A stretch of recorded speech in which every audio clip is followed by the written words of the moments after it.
സുഹൃത്തുക്കളെ, ഈ 4 ഫോട്ടോ കാണുമ്പോൾ നിങ്ങൾക്ക് എന്തു തോന്നുന്നു എന്നൊക്കെ ഞാൻ ചോദിച്ചു കഴിഞ്ഞാൽ നിങ്ങളിപ്പോൾ എന്ത് പറയാനാ? പക്ഷേ 1, 2, 3, 4 കഴിഞ്ഞ തവണ 2024 ഇദ്ദേഹത്തിന്റെ ഓരോ അപ്ഡേറ്റ്സുകളും ഈവൻ ചില ഫോട്ടോഷൂട്ടുകളുടെ അപ്ഡേറ്റ്സുകളൊക്കെ വന്നു കഴിഞ്ഞാൽ വളരെയധികം അദ്ദേഹത്തെ പറ്റിയിട്ട് മാത്രം പിന്നീട് സോഷ്യൽ മീഡിയ കത്തിക്കുക എന്നൊക്കെ പറയും നാട്ടുകാർ. ആ രീതിയിലൊക്കെ വരാറുണ്ട്. ഞാൻ പറഞ്ഞു വയ്ക്കുന്ന ഈ ഒരു ഫോട്ടോസുകൾക്ക് ഒരു പ്രത്യേകത ഉണ്ട്. ഈ 4 ഫോട്ടോസുകളും ഇനി ഈ 2025 മമ്മൂട്ടി എന്ന് പറയുന്ന മനുഷ്യൻ്റെതായിട്ട് ഈ അടുത്ത മാസങ്ങളിൽ നമ്മുടെ മുമ്പിലേക്ക് വരാനുള്ള സിനിമകളാണ്. ആദ്യത്തെ ഒരു ഫോട്ടോയിലേക്ക് നോക്കിക്കഴിഞ്ഞാൽ ദ ലേഡീസ് ആൻഡ് പേഴ്സ് എന്ന് പറയുന്ന സിനിമയിലെ ഒരു രംഗമാണ്. നമ്മുടെ ലേഡീസ് ആൻഡ് ഡൊമിനിക് എന്ന് പറയുന്ന ആ ഒരു സിനിമ വരാൻ പോകുന്നത് ഈ ഒരു മാസം ജനുവരി 23-ാം തീയതിയാണ് നമ്മുടെ തിയേറ്ററിലേക്ക്. നേരെ താഴ്ത്തിക്ക് കഴിഞ്ഞാൽ ആ കണ്ണടയിട്ടുള്ള ആ ഒരു ഫോട്ടോ ഇല്ലേ, ബസൂക്ക എന്ന് പറയുന്ന സിനിമയാണ്.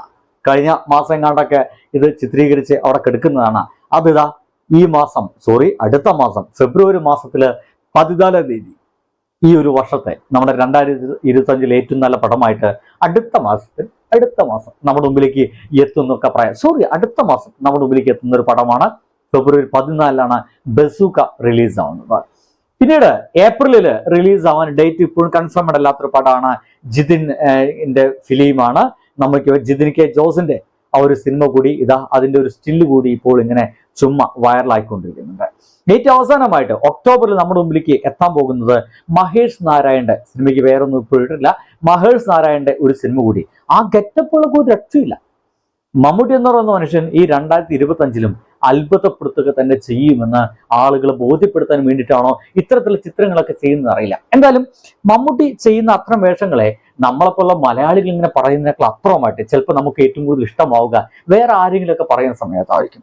ഞാനിപ്പോൾ പറയുന്നത് അനുരാഗ് കശ്യപ് എന്ന് പറയുന്ന ഒരു ബോളിവുഡ് നടനെ കുറിച്ചിട്ടാണ്. ബോളിവുഡ് തിരക്കഥകളെ കുറിച്ചിട്ടാണ്. ഒരുപക്ഷെ ബോളിവുഡില് തിരക്കഥ റൈറ്റിംഗ്സിനെ ഏറ്റവും ഗംഭീരമായിട്ട് മാറ്റപ്പെടുത്തിയ ഒരു മനുഷ്യനും കൂടിയാണ് അനുരാഗ് കശ്യപ്. അതുവരെ നിലവിലുണ്ടായിരുന്ന സിനിമാ സങ്കല്പങ്ങളിൽ നിന്ന് ഒരല്പമെങ്കിലും മാറിയ രീതിയിലൊക്കെ കഥകൾ കൊണ്ടുവരാനൊക്കെ ശ്രമം ഇദ്ദേഹം നടത്തിയിരുന്നു അർത്ഥം. ഇദ്ദേഹം പറഞ്ഞൊരു വാക്കുണ്ട്, മമ്മൂട്ടി ചെയ്യുന്ന സിനിമകൾ നോക്കൂ, എത്ര ബോളിവുഡ് താരങ്ങൾ ചെയ്യും അതൊക്കെ എന്നതാണ്. നമ്മുടെ മമ്മൂക്കയുടെ ഈ അടുത്ത കാലത്തെ സിനിമയിലേക്ക് മാത്രം ഒരൊറ്റ സിനിമയിലേക്ക് മാത്രം ബ്രഹ്മയുഗം എന്ന് പറഞ്ഞ സിനിമ കളറ് കൊണ്ട് അമ്മാനമാടാൻ കഴിയുന്ന അല്ലെങ്കിൽ സിനിമ ഏത് രീതി വേണമെങ്കിൽ എടുക്കാൻ കഴിയുന്ന ഈ കാലഘട്ടത്തിലാണ് ബ്രഹ്മയുഗം എന്ന് പറഞ്ഞ സിനിമയായിട്ട് മമ്മൂക്ക എത്തുന്നത്. ബ്രഹ്മയുഗം അവിടെ കിടക്കട്ടെ, പക്ഷേ ബ്രഹ്മയുഗം ഒരു പരീക്ഷണ സിനിമ എന്ന് വെക്കാം. നോക്കൂ, ഒരു തരത്തിൽ പറഞ്ഞാൽ ബോളിവുഡിലെ ഒരു നടനും പോലും ഏറ്റെടുക്കാൻ ധൈര്യമില്ലാത്ത സിനിമയായിരുന്നു കാതൽ ദി കോർ എന്ന് പറഞ്ഞ സിനിമ. ഒരു ഗൈഡ് വേഷത്തില് ഒരേ രീതിയിൽ പെടുന്ന ലിംഗങ്ങളെ മാത്രം ഇഷ്ടപ്പെടുന്ന ആണിനാണ് ഇഷ്ടപ്പെടുന്ന ഒരു സ്വഭാവമുള്ള ഒരു മനുഷ്യന്റെ വേഷം ചെയ്യാൻ നമ്മുടെ ബോളിവുഡിലെ ഏറ്റവും മുതിർന്ന ഏത് നായക നടൻ തയ്യാറാവുന്നതാണ്. അതാണ് മമ്മൂട്ടി ഇവിടെ ചെയ്തു വെക്കുന്നത്. ഈ ചങ്ങാതി ചെയ്യുന്നതിനെ അംഗീകരിക്കാൻ അല്ലെങ്കിൽ ഈ ചങ്ങാതി ചെയ്യുന്നതിനെ കൈയടിച്ച് സ്വീകരിക്കാൻ ഇവിടുത്തെ മലയാളികൾ തയ്യാറാണെന്നതാണ്. അതും ഇദ്ദേഹത്തിന്റെ സ്വന്തം നിർമ്മാണത്തിലാണ് ആ ഒരു സിനിമ നമ്മുടെ മുമ്പിലേക്ക് എത്തിയത് എന്ന് മനസ്സിലാക്കണം. അതുകൊണ്ട് തന്നെ പറയുന്നത്, മമ്മൂട്ടി ചെയ്യുന്ന ഈ സിനിമകളൊക്കെ നോക്കൂ, ബോളിവുഡിലെ എത്ര ആളുകൾ, എത്ര നടന്മാര് ഇത്തരത്തിലുള്ള സിനിമകളൊക്കെ ഒന്ന് ചെയ്യാൻ തയ്യാറുക എന്നുള്ളതാണ്. നൻപകൽ നേരത്ത് മയക്കം മമ്മൂട്ടി എന്ന് പറയുന്ന ഒരു ഇന്ത്യയിലെ ഒരു നമ്പർ 1 നടനാണ് ചെയ്യുന്നത്. നൻപകൽ നേരത്ത് മയക്കം ഷാറുഖ് ഖാനോ അല്ലെങ്കിൽ അവിടെയുള്ള ഏതെങ്കിലും അത്രയുള്ള ഒരു ഫെയിമിൽ നിൽക്കുന്ന ഏതെങ്കിലും നടൻ അവിടെ വെറും കോടികൾ കൊണ്ടുള്ള അമ്മാനമാട്ടലാണ്. ഒരു ബേസിക് ഒരു തോട്ട് പോലും ആളുകൾക്ക് നൽകാൻ കഴിയാത്ത സിനിമകളാണ്. അനുരാഗ് കശ്യപത്തിനെ ചോദ്യമുണ്ട്, നമ്മുടെ ആ കുഴിക്ക് വീഴുന്ന സിനിമയില്ലേ മഞ്ഞുമൽ ബോയ്സ്, ആ മഞ്ഞുമൽ ബോയ്സ് ആര് ചെയ്യും? നമ്മുടെ ബോളിവുഡിൽ ഏതൊക്കെ സംവിധായകരാണ് അല്ലെങ്കിൽ ഏതൊക്കെ സംവിധായകന്റെ തലയിലേക്കാണ് അങ്ങനത്തെ ഒരു സിനിമ തോട്ട് വരിക എന്നുള്ളതാണ്. ഇദ്ദേഹം പറഞ്ഞു വെക്കുന്നത്, ഇനി ഞാൻ അങ്ങോട്ട് ബോളിവുഡിലേക്ക് പോകുന്നില്ല, ഇവിടെ നിൽക്കാനാണ് ഞാൻ ഉദ്ദേശം.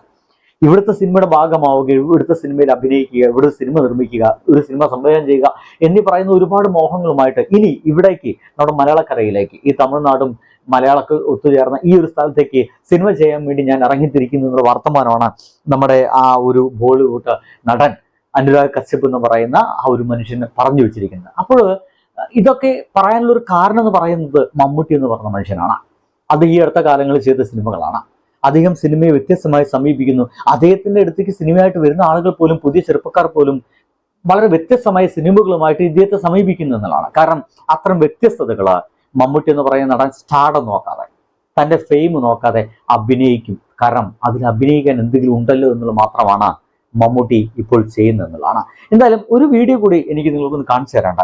അതൊരു അപ്ലൗസ് വീഡിയോ ആണ്, ഒരു ചെറുപ്പക്കാരനെ അഭിനന്ദിക്കുന്ന വീഡിയോ ആണ്. കണ്ടുപോകൂ.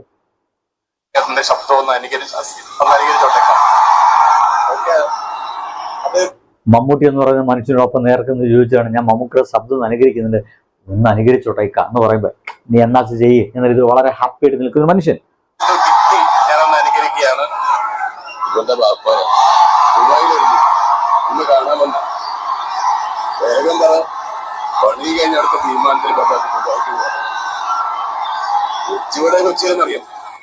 കയ്യടി.